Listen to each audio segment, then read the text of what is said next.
بسم الله الرحمن الرحيم.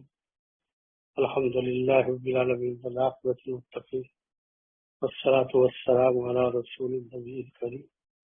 أما بعد فأعوذ بالله من الشيطان الرجيم. بسم الله الرحمن الرحيم. يا أيها الناس اتقوا ربكم الذي خلقكم من نفس واحدة وخلق منها زوجها وبث منه رجالا كثيرا ونساء فاتقوا الله الذي تساءلون به والأرحام إن الله كان عليكم رقيبا. صدق الله العظيم.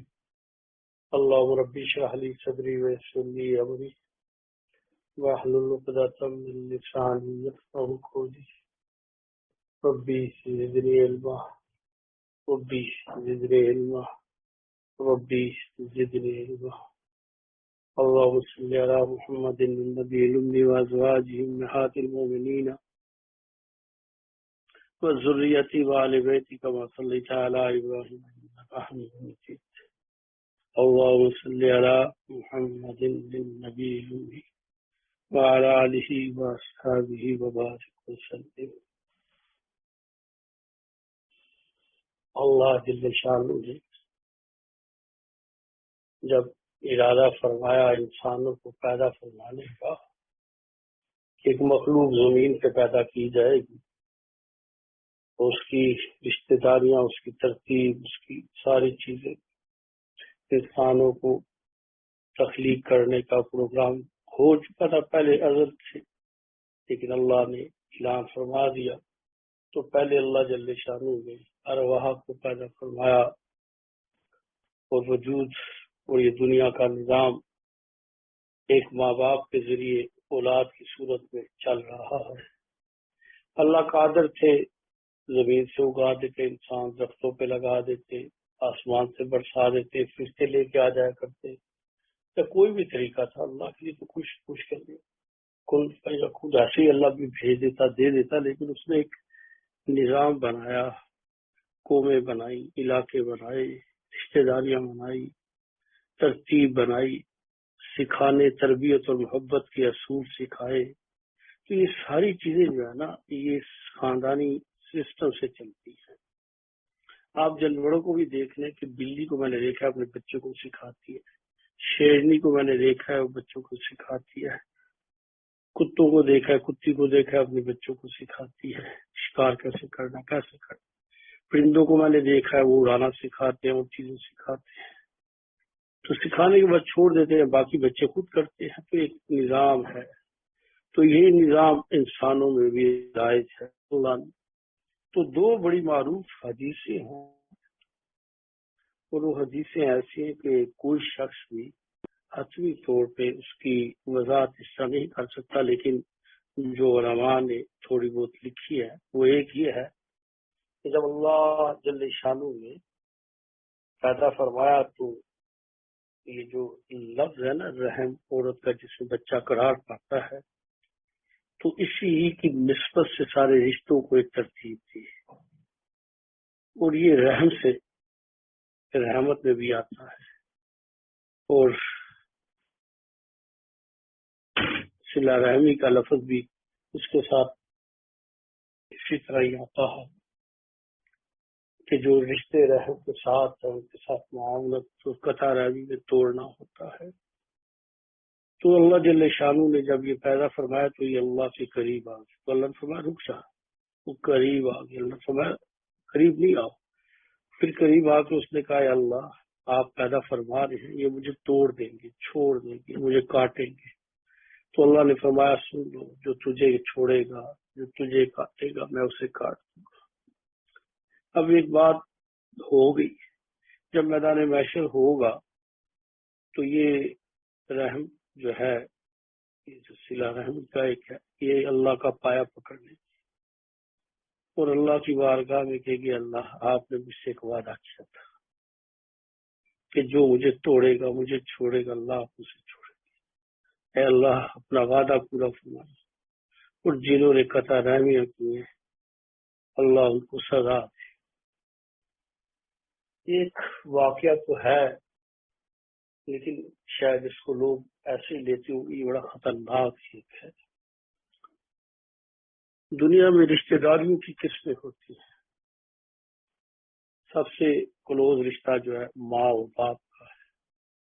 پھر اس کے بعد اس خاندان میں بہن بھائی آپس میں رشتے دار ہوتے ہیں. پھر ان کی شادیاں ہو جاتی ہیں تو ان کی اولادیں، بیوی ہے تو اس کا خامد ہے تو اس کی بیوی، آگے اولادیں چلتی ہیں. لیکن یہ نہیں ہوتا کہ ایک دوسرے رشتے کے بعد پہلا رشتہ چھوڑ دیا جائے یا بلا دیا جائے. اور یہ ترتیب ایسی خراب ہوتی ہے کہ بعض خاندانوں میں ہم نے دیکھا کہ شادیوں کے بعد ماں باپ بھی بھول جاتے ہیں. میں ایک نہیں، میں کتنے لوگوں سے مل چکا ہوں جو شادی کے بعد ماں اور باپ کو چھوڑ گئے بیوی کی وجہ سے. کتنے ایسوں کو دیکھا ہے کہ شادیوں کے بعد بہن بھائیوں سے تعلق ہی ختم ہو گیا. بہت لوگ دیکھے ہیں، نمازی ہوتے ہیں، بڑے اچھے لوگ ہوتے ہیں، ظاہری اعتبار لوگوں کی بڑی بڑی مدد کرتے ہیں، لیکن اپنے بہن بھائی بھوکے بھی مر رہے ہو تو ان کو نہیں دیتے. پھر ایک رشتہ داری ہوتی ہے چچا زاد، خالہ زاد، پھوپھی زاد، تایا زاد، یہ جو اگلا رشتہ ہے فرسٹ کزن جسے کہتے ہیں. پھر سیکنڈ کزن ان کے آگے سے یاد ہوتا ہے، تھرڈ کزن یہ آگے چلتے ہیں رشتے. تو یہ برادری ہی کا ایک سارا نظام ہے. جب ہم یک طرفہ ہونا شروع ہوتے ہیں تو باقیوں سے ہم کٹنا شروع کر دیتے ہیں. دیکھیں میرا یہ وجود ہے، میرے آنکھ اپنا کام کرتی ہے، میرا دماغ اپنا کام کرتا ہے، میری کان اپنا کام کرتے ہیں، میری زبان اپنا کام کرتی ہے، میرے دانت اپنا کام کرتے ہیں، ہونٹ اپنا کام کرتے ہیں. سانس لینے اور کھانے کی نالیاں دونوں ایک ہیں اور منہ کے راستے سے ہیں، لیکن وہ ٹچ آپس میں مکس نہیں ہوتی، ورنہ بندہ مر جائے. سانس کی نالی میں چلا جائے تو موت آ جائے. تو یہ ترتیب اسی اعتبار سے ہے. ہاتھوں کے کتنے کام ہیں، ہاتھوں کی ہر انگلی کی اپنی حیثیت ہے. پاؤں کے کام ہے، پاؤں کی ہر انگلی کی حیثیت ہے. پھر وجود کے اندر دماغ، دل، پھیپھڑے، گردے اور نظام، سارا ہڈیاں، سارا نظام ہے. یہ آپ سمجھیے یہ دنیا ایک اس طرح ہے.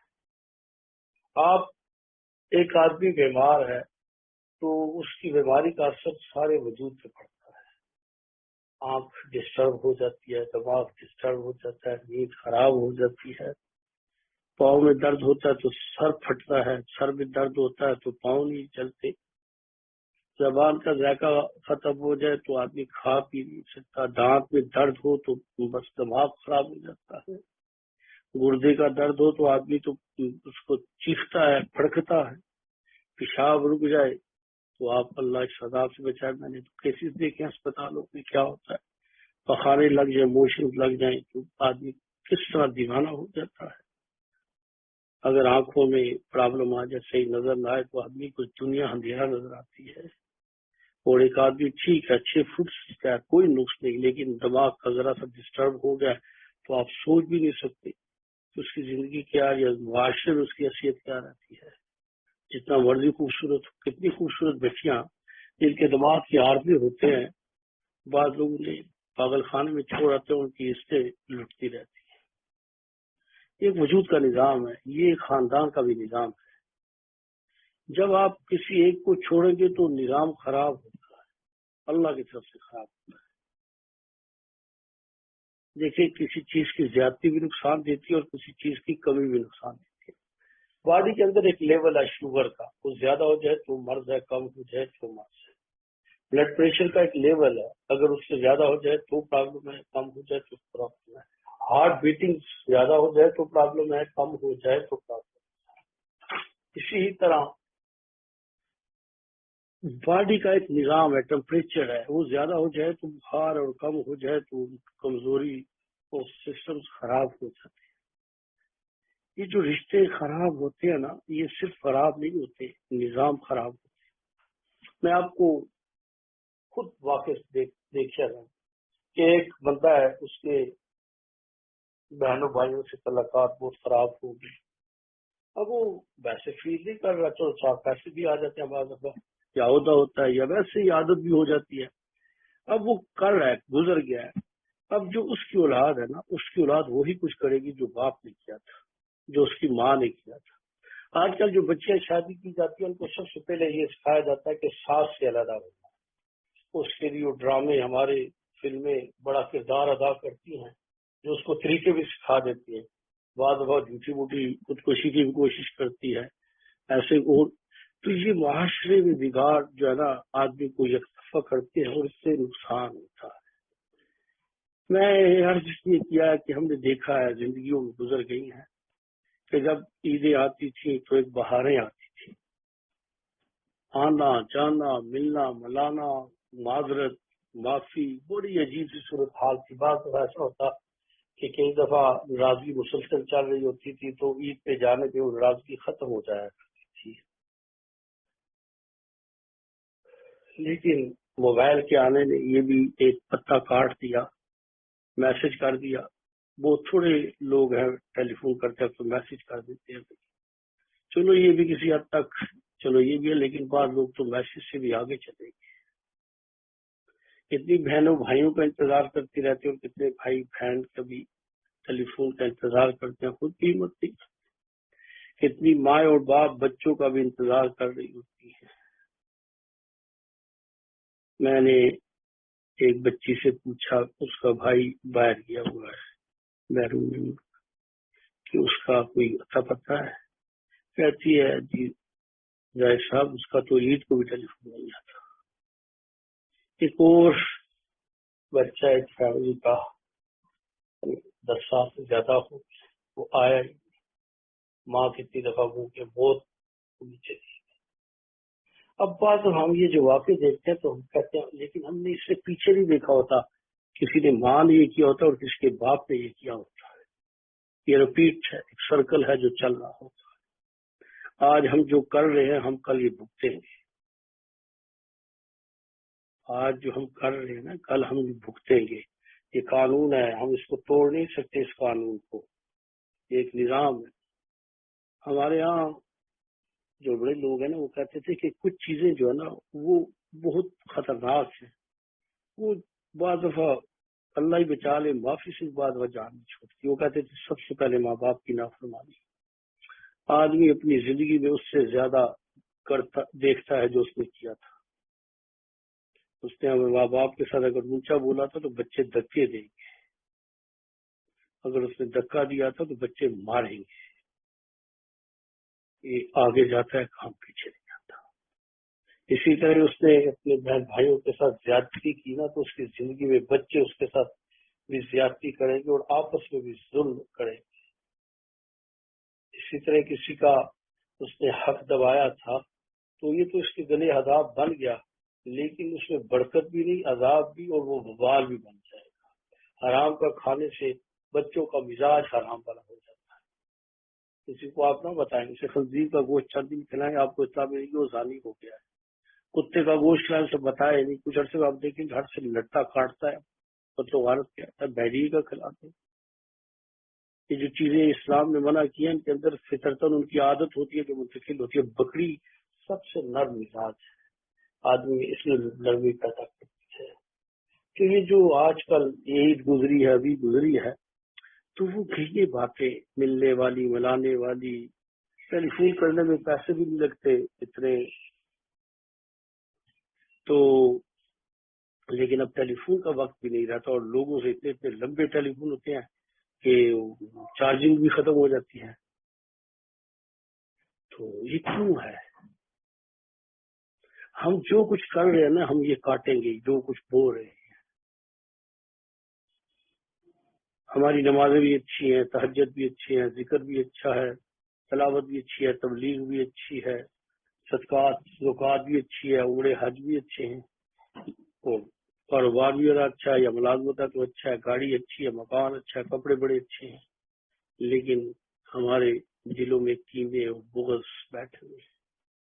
بعض ریل کے کچھ ایسے ہیں کہ جو مجبور ہیں، میں نے وہ کیس بھی دیکھے. بعض ایسے ہوتے ہیں کہ بڑی عجیب پریشانی کشمکش میں کرنا بھی چاہتے ہیں تو حالات نہیں بن پاتے ان کے لیے. میں نے کچھ کیس دیکھے وہ مجبور ہوتے ہیں.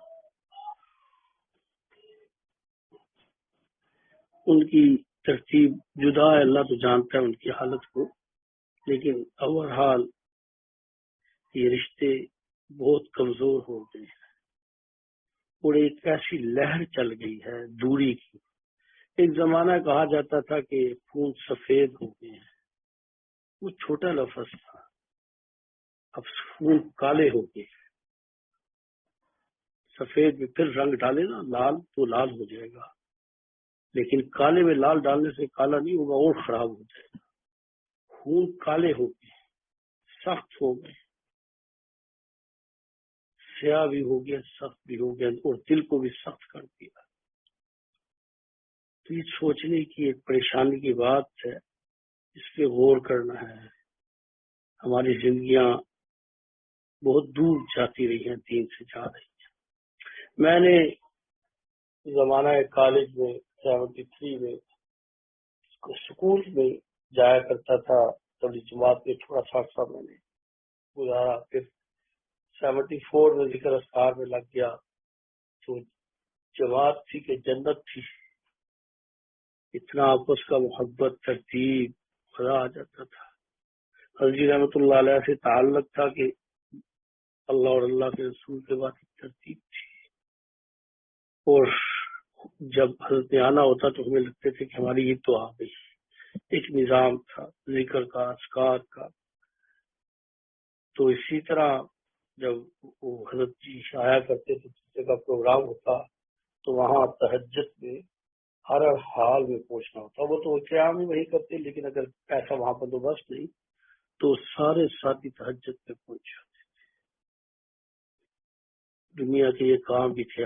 یہ آسانیاں جو اس وقت ہیں وہ آسانیاں نہیں تھی. ہمیں ایسی ٹرانسپورٹ کے پرابلم تھے، بڑے پرابلم تھے، لیکن ایک محبت عشق تھا. اسی طرح ہی ماں باپ،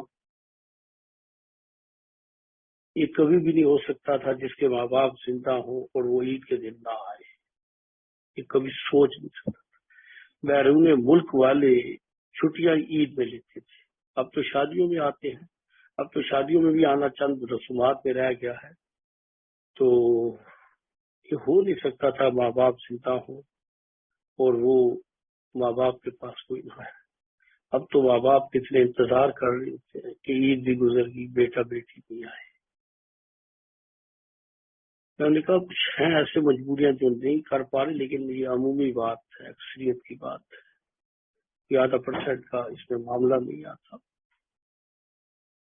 اسی طرح ماں باپ کے بعد جو بہن بھائیوں کے تعلق تھے وہ کتنے بھی کمزور ہو جائیں تو عیدوں میں قائم رہتے تھے. تو اب تو یہ ہے کہ جو کوئی کوشش کرتا رہے تو بات بن جاتی ہے، اور کوئی ایک قدم پیچھے ہو تو دوسرے 10 قدم پیچھے چلے جاتے ہیں. آج ذکر تو اس کی، لیکن یہ میں ایک چیز محسوس کر رہا ہوں کہ بھئی ہم نے تو نہ کسی سے فنڈ لینا ہے، نہ کسی سے کچھ چندہ لینا، نہ ووٹیں لینی ہے، نہ کوئی ہمیں پیر بننے کا شوق ہے، نہ اپنے جھنڈے اٹھوانے ہیں لوگوں سے. ہمیں تو کسی سے کچھ نہیں دیا. اللہ نے اتنا دیا کہ اپنی اوقات نہیں.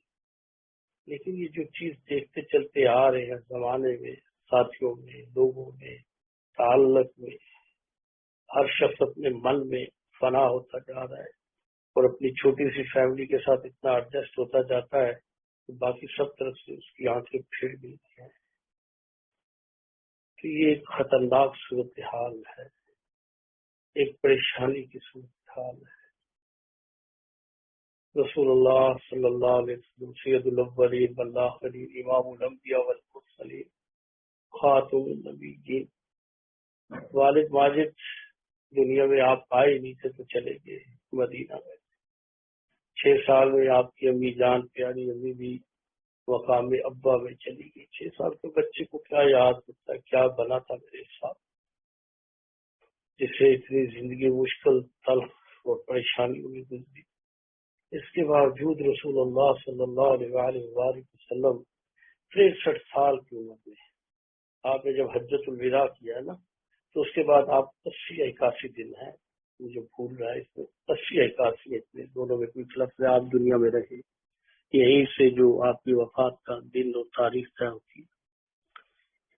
تو رسول اللہ صلی اللہ علیہ وسلم نے واپسی پہ اپنا راستہ بدل لیا. جو مروجہ راستہ تھا اس سے ہٹ کے، تو ہٹ کے اگر اللہ جل شانہ ہمیں لے جائے تو مکہ سے مدینہ کے دو راستے ہیں. ایک تو یہ راستہ ہے جو ابھی ہے موٹر وے والا، ایک راستہ بدر کے راستے والا ہے. تو اس راستے سے ہی چاہتے آپ ایک طرف ہو گے. وہ مقام ابوا تھا جہاں آپ کی امی جان تھی، فوت ہوئی. 63 سال میں 6 نکالے تو 57 سال بنتے ہیں. رسول اللہ کے دل اور دماغ میں وہ جگہ ابھی اس طرح تھی. آپ نے اپنا سارا لشکر بدلا، راستہ بدلا، اور وہاں خیمے لگ گئے. اللہ کا حبیب، اللہ کا کبھی، نبیوں کا سردار اپنی امی جان کی قبر پہ اکھروں سے بیٹھ کے ایسے دونوں پاؤں کو ایسے کر کے جو بیٹھا جاتا ہے، اور آپ نے گردن جھکائی تھی اور آنکھوں سے آنسو نکل. وہ نبی اگر مدینے میں مکے میں دعا بھی کرتا تو اس دنیا میں اس جیسی دعا کس کی ہو سکتی. حضرت علیمہ سعدیہ رضی اللہ تعالی عنہا کے گھر جب آپ گئے تو ان کی بیٹی تھی، شیمہ نام تھا شاید. تو وہ ساتھ ہی کھیلتی تھی، انہیں بھی شروع سے بڑی محبت تھی. جب آپ کو لے کے بیٹھ جاتی تو کہتی تمہارے سب کے بھائی ہیں، میرے بھائی جیسا کسی کا بھائی نہیں. زندگی گزر گئی، آپ تشریف لے آئے. ایک جہاد میں اسی قبیلے کے بہت لوگ پکڑے گئے، بڑی پریشانی ہوئی کہ کیا کیا جائے. تو ان کو پتہ چلا علیمہ سعدیہ کی بیٹی کو کہ وہ تو میرے بھائی کے پاس ہے. تو آپ صلی اللہ علیہ وسلم جس خیمے میں تھے اس کے جو صحابہ کا پیڑا تھا وہ کوئی آ نہ جائے. تو ایک عورت آئی، اس نے کہا کہ میں نے نکال نہیں جا سکتی. اس نے کہا کہ وہ میرے بھائی ہیں، میں ان کی بہن ہوں. ان کا رسول صلی اللہ علیہ وسلم کی بہن کہاں سے آ گئی، آپ تو ایک ہی ہیں. صحابہ کو تو پتا تھا. اس نے کہا نہیں، میں ان کی بہن جن کا دودھ پیا میری امی تھی. صحابہ نے یہ سن کے خاموشی اختیار کر. آپ صلی اللہ علیہ وآلہ وسلم کے بچپن کی بات تھی. تو آپ ایسے بیٹھے تھے، جس کو دیکھا آپ ایک دم پہچان گئے، وہ کھڑے ہو گئے، ملے، بڑے پیار ادب سے بٹھایا. کہا کیسے آئی؟ کہا کہ میرے قبیلے کے لوگ آپ کے لوگوں نے پکڑ لیے، جل میں ہیں، آج ان کے لیے آئے ہوں، آپ کو چھوڑ کے.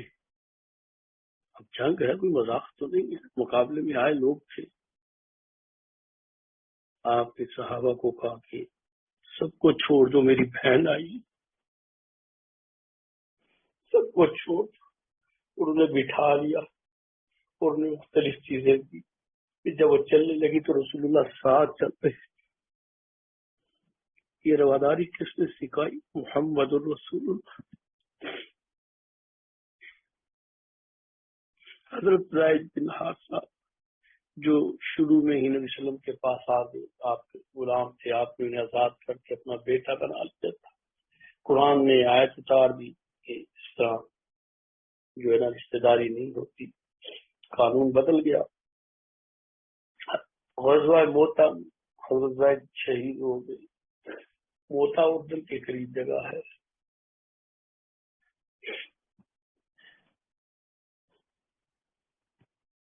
حضرت زید کے ہاتھ میں پرچم تھا، شہید ہوئے. حضرت جعفر طیار اور علی کے بھائی وہ شہید ہوئے، ان کے بازو پڑ گئے. حضرت عمر بن نام بھول کے ان کا تھا. پھر حضرت خالد بن ولید رضی اللہ تعالیٰ نے جھنڈا سنبھالا تھا. تو رسول اللہ صلی اللہ علیہ وسلم اللہ کی تلواروں سے ایک تلوار نے، آپ مدینے میں تھے، جھنڈا اٹھا لیا. آپ روتے جاتے فرماتے تھے زید شہید ہو گیا. جعفر کے بازو کٹ کے، جعفر جب انہوں نے جھنڈا پکڑا تو انہوں نے بازو کاٹا، دوسرے بازو سے کاٹ کے انہوں نے ایسے سینے سے چبوڑ لیا جھنڈے کو کہ گر نہ جائے اسلام کا جھنڈا. انہیں نیزہ مارا گیا. تو رسول اللہ صلی اللہ علیہ وسلم حضرت زید کے گھر چلے گئے تو ان کے گھر میں اطلاع جا چکی تھی. حضرت جعفر کے گھر اطلاع جا چکی تھی. آپ دونوں گھروں میں کے حضرت زید کی بیٹی نے رسول صلی اللہ علیہ وسلم کو دیکھا تو بہت روئی. میرے نبی نے رواداری، میرے نبی نے محبت، میرے نبی نے رشتے داریاں، میرے نبی نے ہر چیز سکھا۔ آپ کی چچی جان حضرت فاطمہ بنت اسد حضرت علی کی والدہ ہے۔ نبی صلی اللہ علیہ وسلم کی دنیا سے والدہ کے جانے کے بعد انہوں نے نبی صلی اللہ علیہ وسلم کو اپنے پاس رکھا تھا۔ نبی صلی اللہ علیہ وسلم کی جو جن کو والدہ کہا جاتا ہے وہ 6 یا 7 ہیں۔ ایک تو ہے نا جنہوں نے آپ کو پیدا کیا حضرت آمنہ، اللہ ان کے دل سے۔ پھر اس کے بعد جو ابو طالب کی لونڈی تھی جسے اس نے آزاد کیا تھا، اس نے بھی دودھ پلایا تھا۔ حضرت تمہیں ایمن ہے، آپ تو کہتے تھے یہ میری ماں ہے۔ حضرت فاطمہ بنت اسد ہیں، حضرت علیمہ سعدیہ ہیں۔ اب بھول گیا ہوں کیونکہ اس کی تیاری تو نہیں کی تھی، اچانک کی بات آ گئی۔ تو حضرت فاطمہ کو جب فاطمہ بنت اسد کو قبر میں جنت البقیع میں قبر ہے، آخر میں حضرت سید خضری کے ساتھ، تو قبر میں جب ان کو اتارا گیا تو رسول اللہ خود قبر میں اترے اور ساتھ لیٹ گئے اور یہ فرمایا قبر میں، یا اللہ یہ میری ماں ہے، اللہ اس پہ رحم کر۔ میرا نبی کتنا وفادار، کتنا اخلاق اور محبت کرنے والا، کتنا احساس کرنے والا، احسان فرموش نہیں، اسے بھولا نہیں کہ بچپن میں اس نے میرے ساتھ محبت اور وفا کی تھی۔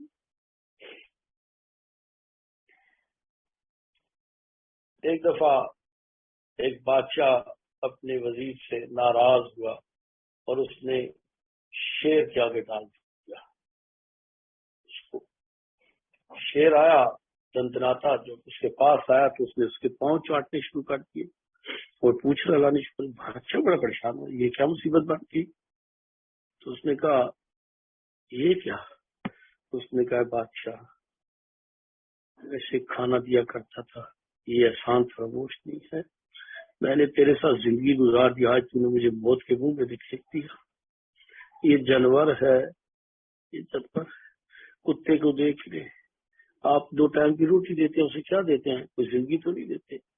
وہ آپ کو دیکھ کے کھڑا ہو جاتا ہے، پوچھ لگاتا ہے، پاؤں چاٹتا ہے، پاس آتا ہے، آپ کا کام ہوتا ہے، آپ ہر چیز کھا رہے ہیں، آپ سے آ کے چھین سکتا ہے، نہیں چھینتا، پڑے بیٹھ کے دیکھتا رہتا ہے، دے دیتے ہیں تو لے لیتا ہے، نہیں دیتے تو کچھ نہیں کہتا۔ اللہ، میں نے تو کتنے ایسے جانوروں میں، پرندوں میں بھی دیکھے ہیں جنہیں گھر کا ایک احساس ہوتا تھا۔ انسان جانوروں سے بھی نیچے چلا گیا، کتے سے بھی نیچے چلا گیا، بلیوں سے بھی نیچے چلا گیا۔ آج ہماری زندگیاں ذاتی مفاد پہ ہیں، بہن بھائیوں سے مفاد ہے تو تعلق ہے، جس دن مفاد نہیں تو رشتہ داریاں بھی ختم، اور اس کی سزا آدمی دنیا میں بھی پاتا ہے، اس کے بعد اس کی اولاد کو بھی ملتی ہے، اور میدان محشر کی سزا الگ ہے۔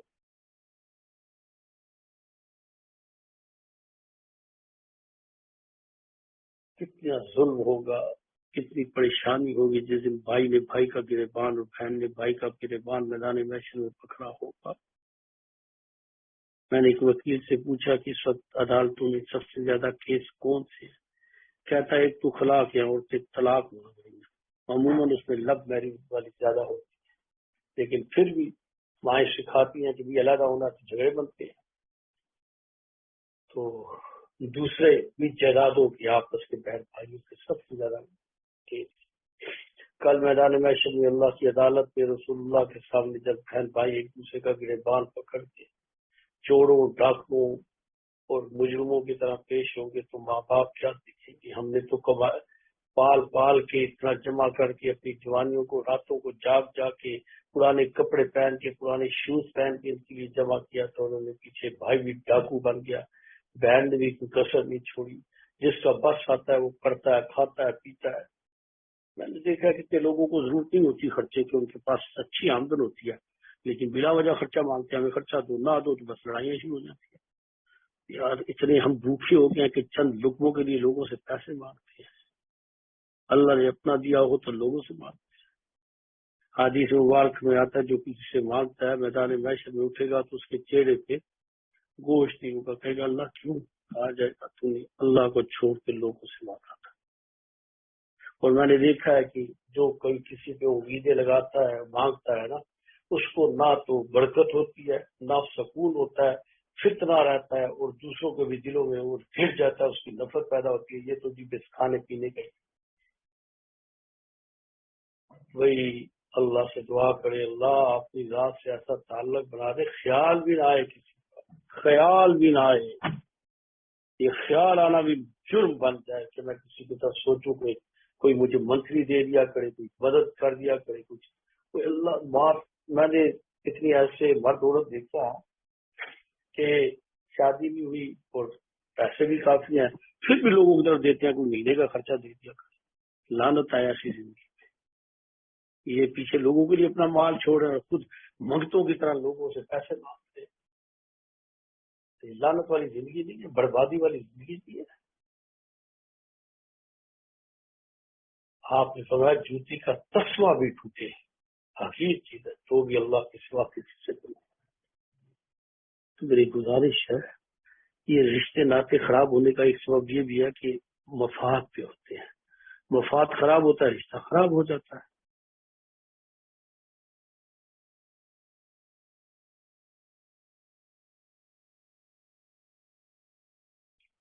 تو ہم نے یہ رشتے اور ناطے خود خراب کر دیے ہیں، یہ ہماری اپنی بدنصیبی ہے کہ ہم نے خراب کیا، ہم نے خراب کر دیے ہیں۔ تو اللہ رب العزت ہم پہ رحم فرمائے۔ جب ہمارا مفاد پہ رشتے ہیں، بھائی سے بھی بہن سے بھی، تو پھر وہ مفاد پورا ہو تو رشتہ پورا رہتا ہے، جب مفاد ختم ہوتا ہے تو رشتہ خراب ہو جاتا ہے، اس کو مل نہیں رہا۔ جیسے جانور ہے، اس کو کسی جگہ سے ملتا ہے تو اس کا راشن وہاں سے بند ہو جائے تو کسی اور دروازے پہ چلا جائے گا۔ ایک ہی اللہ کا دروازہ پکڑ لو بس، ایک اللہ کا دروازہ پکڑ لو بس، سوچو بھی نہ۔ وہ بھوکا رکھنا چاہتا ہے تو اس پہ خوش ہو جاؤ، مجھے بھوکا رکھتا ہے۔ ایک بزرگ ہے،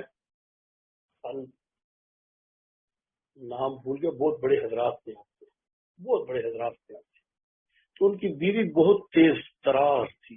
اکثر عورتیں تیز بھی ہوتی ہیں، اور جو سادے مرد ہوتے ہیں ان کی بیوی تو ایکسٹرا بھی تیز ہو جاتی ہے، اس وجہ سے کہ سادہ ہے۔ تو وہ گھر میں آئے تو بیوی نے کہا آج کچھ نہیں ہے تیرے کھانے کے۔ اچھا، اس نے تو بڑا تیر مار دیا، حضرت پہ وجد آ گیا۔